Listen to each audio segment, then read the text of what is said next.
Hey, travel creators, I am really excited for today's episode, but first I have a question for you. Do you know those links in creators' bios? I'm sure you even have one that open up to link trees, and there are like a million more links attached in there. Well, I kind of hate them. Yeah. And in today's episode, we're going to get into why. So I don't blame you if you have like a really heavily loaded, dare I say, messy link tree or like link in bio situation. Okay. They're easy.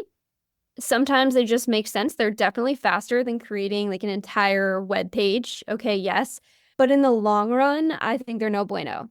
And I'm going to tell you why you need to transition from having this link tree page to a links page on your website. Now, I'm not calling out like Linktree specifically. I've definitely used it before.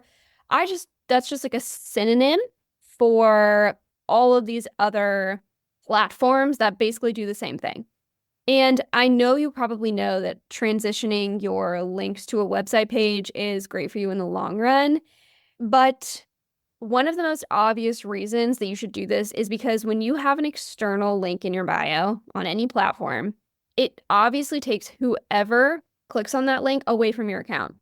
And isn't that kind of like the opposite of what we're trying to do? We're trying to bring more people into who you are and your content, but we are also actively asking them to click away. Like that is not adding up. For example, let's say your link tree is on Instagram. And in that link tree, it has a link to your TikTok. And so they open it, they go to your TikTok because like they're trying to get a hold of you. And true story, sometimes when I'm connecting with specific creators, I head to their link tree on like one platform to see if I can get to their website to then find contact information. And well, if it's not there, then like maybe sometimes I might go to their TikTok to see like, okay, maybe it's in their bio there. But guess what I see there instead is just a link to their link tree. And now we're just in a circle because in their link tree is now just a link to their Instagram. And it's like, okay, we're just stuck here. We're just stuck here in this circle. But if you have a website, I want you to think about it for a second. And if you don't have one, I want you to think about somebody's website that you really admire.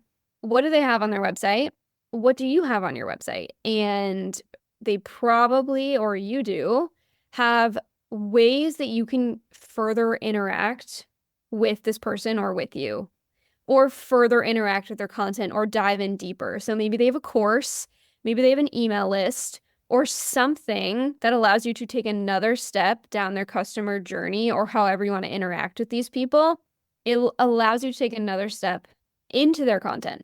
Having this website, it's just another opportunity to have that person who has already taken the effort to click off of your post. They're like minding their business, scrolling on whatever, click off of your post, go click on your bio to actually get one step closer to subscribe to you, to work with you, to buy from you. And you might be thinking, well, like, what if I have so many links I want people to click on?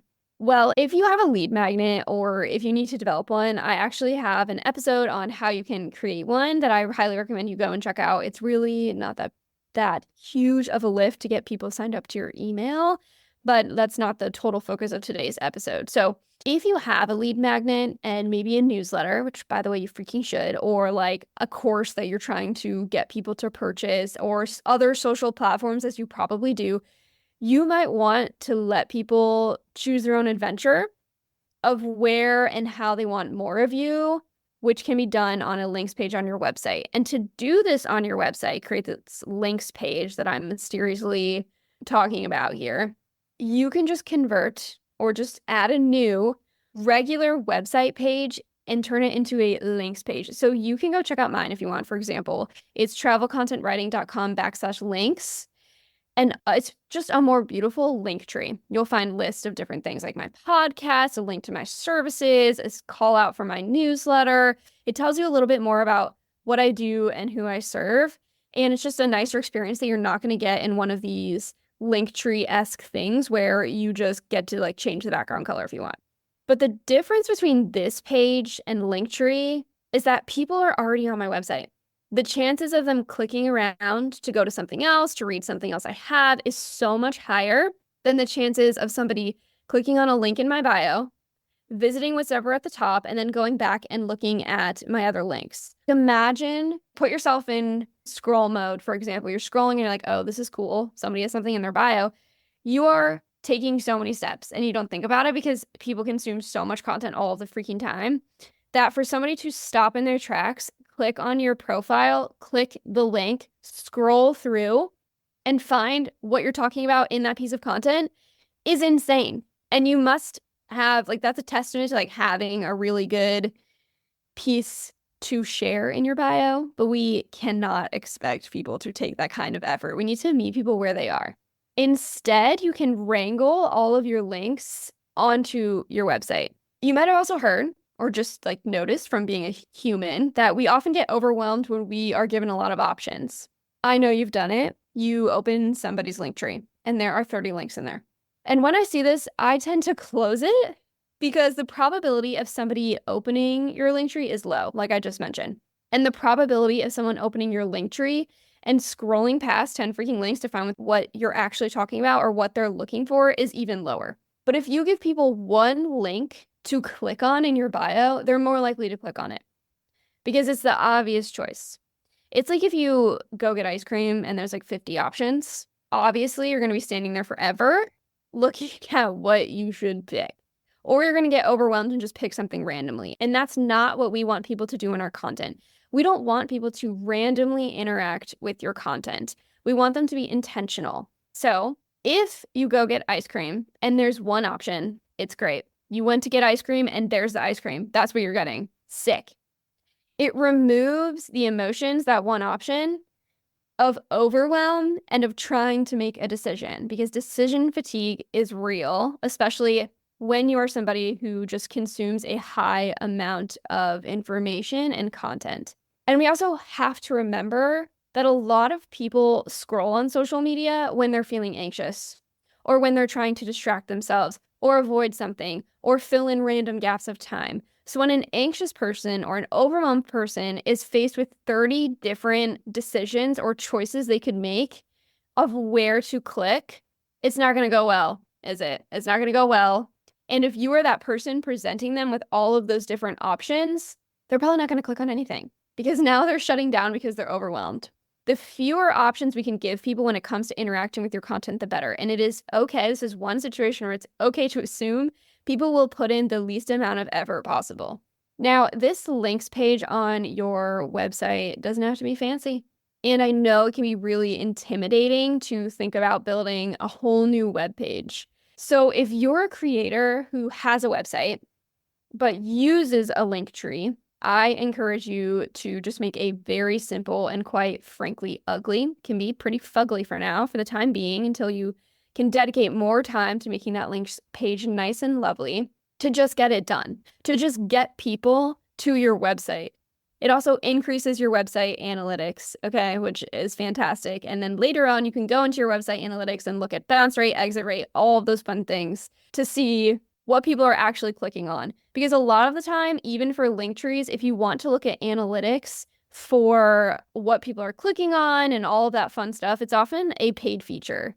But if it's already on your website, you're already paying to host your website on something like WordPress or like Squarespace, so you can just see the analytics already. So it just literally makes sense to help you create better content. If you're a creator who doesn't have a website, I encourage you to make this a priority. Okay, I encourage you to make this a priority. And I know it is so freaking intimidating to make a website, but it can be done in one page. I think that's people get caught up a lot in the fact that when we think about a website or somebody's website that we love, it has so many different pages. It has so many different things. Yours can start as one page, one simple page with a little bit of information about who you are, what you do, and context to the people who are coming to visit your page. What do you want them to see? Another reason why you should freaking ditch Linktree or anything like that and put your links on your website is because of SEO. So if you have a keyword-filled lead magnet or content on your links page on your website, you're giving yourself an opportunity to reach viewers and potentially a completely new audience just from Google alone. People might just be tapping into Google or searching on whatever for content that you already have links for but they're never going to find it if it's buried on some silly link tree in your Instagram bio. Okay, newsflash. And if you're a creator who already works with brands or aspires to, I can guarantee a brand wants to know who they're giving their money to. So even if they land on your links page on your website, they are going to click on your website menu to learn more about you immediately. Maybe they'll go to your homepage. Maybe they'll go to your about page, rather than them scrolling through your link tree to see if you even have a website. They're already there. You've already done half the effort for them. You are literally meeting somebody where they are, scooping them up, and plopping them where they need to be without any extra effort. I hope this gave you a swift but nice kick in the pants as to why you need to boot Linktree for good and opt for a website links page. I would love to know what you think of this episode and think of this tip, and let me know if it's something you've thought of before over on Instagram at Travel Content Writing. Happy creating all my favorite travel creators, and send me those freaking website pages when they're done. I will see you next week.